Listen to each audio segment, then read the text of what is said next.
In the last video, we managed our data source. Now let's get back to our report page by clicking this Done button.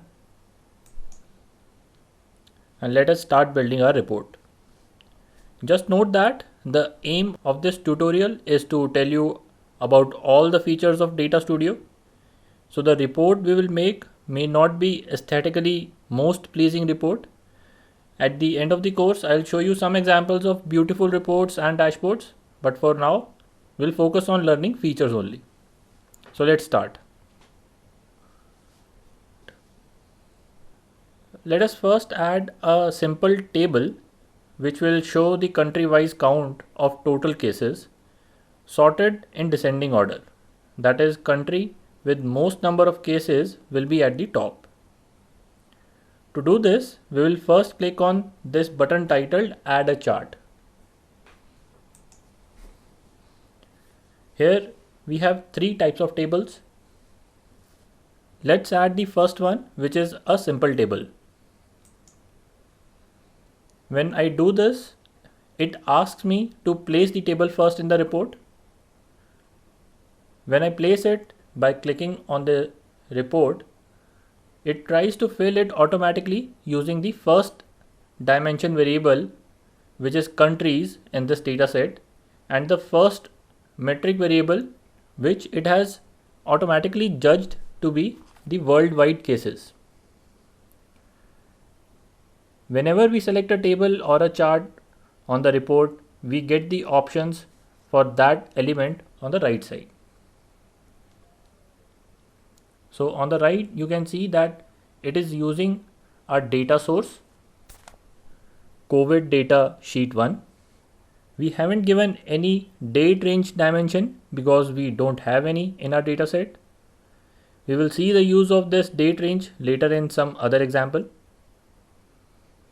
Then comes dimension, which was correctly picked. It is countries because we want to see the country-wise data. Then we select the metric we want to see against each country. We want to see the total number of cases in that country. It automatically picked up worldwide cases variable that I created in the last lecture. This also works, but the right variable to use here would be total cases variable that was already present in the dataset. To use that variable, you have to click on this variable and here select the total cases variable.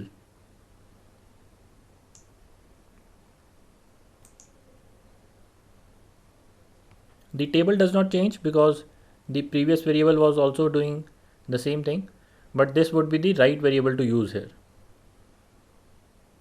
You can also add another column to this table. So to add a column of total deaths per country, you can pick up that field from the right and drop it in the add metric area. So you see the second column of total deaths for each country is also added. If you want to remove the added column, if you hover over that particular column, you will see a small cross sign. If you click on it, that particular column will be removed. Then there is this option of optional metrics. If you switch it on, you can add optional metrics to your table or chart. Optional metrics will not be visible by default on the report, but a viewer will have this option of whether to view the metric or not. So let's add the total recovered variable as an optional metric.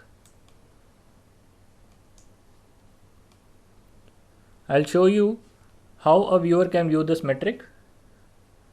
I added this in the optional metrics and it is not visible in the table on the left, but when this report is seen in the view mode, you'll see the option of viewing the optional metric.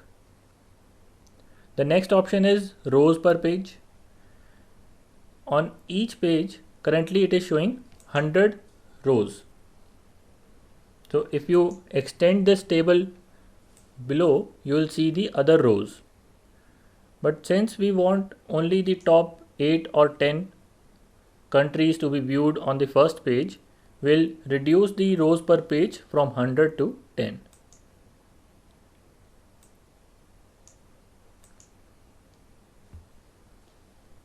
Let's resize the table so that we see exactly 10.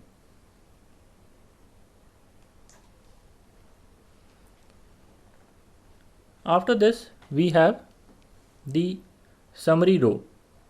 If you tick this checkbox, you will get a summary of total of that metric which you have added. I will not keep this here because I will highlight the total number of cases separately. So for now, I'll untick this. Then there are options of sorting the data. That is how you want to arrange the data. Right now, by default, it has sorted using the variable total cases in the descending order. In case you want to sort it in alphabetical order of the countries, you have to change the variable here by clicking on it and selecting countries.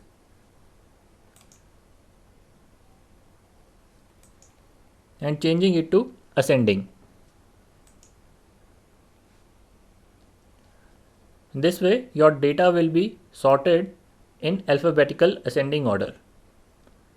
We'll set this back to the total cases in descending order because we want to see the top affected countries. Then there is this secondary sort. Secondary sort is used to tell the order if the variable in primary sort has same values. Well, countries do not have same name, but suppose these were name of person and you have more than one John in the data. So among all the Johns, what will be the order?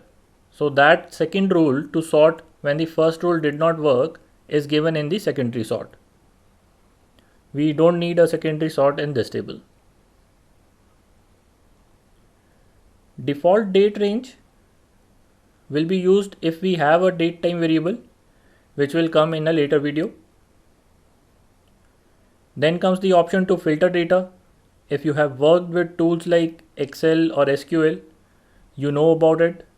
But if you haven't, filtering data simply allows you to remove some data which you do not want to see according to some pre-given condition. For example, if in this table I do not want to see the first row, which is USA, I can add a filter by clicking on this button. Select exclude because I want to remove one value.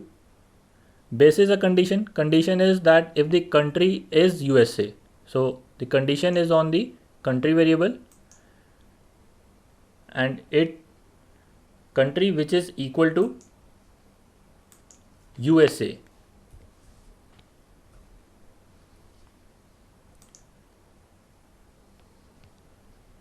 Be sure that you put USA in capitals because the text match that it does here is case sensitive. Now you can see that the record is filtered out because of the added condition. We can remove this filter also by clicking on this cross button. The last option here is the interactions option. This will be used later when we add other things to our report. All of this was part of the data tab. Data tab handles the content part of the table. Then there is the style tab, which handles the look and feel of the table or any other visualization, which we will discuss in the next video. So let's stop this video here. The task for you is to build this exact table and to also play around with all the options that we have discussed. A lot of these options will be repeated in most of the other charts that we will build in Data Studio.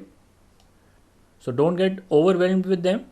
You might think that you will not remember all of these, but trust me, by the end of the course, you will have a strong intuition that what can and cannot be done in Data Studio, and where to look if you want to do something, and that's all that matters. So see you in the next lecture.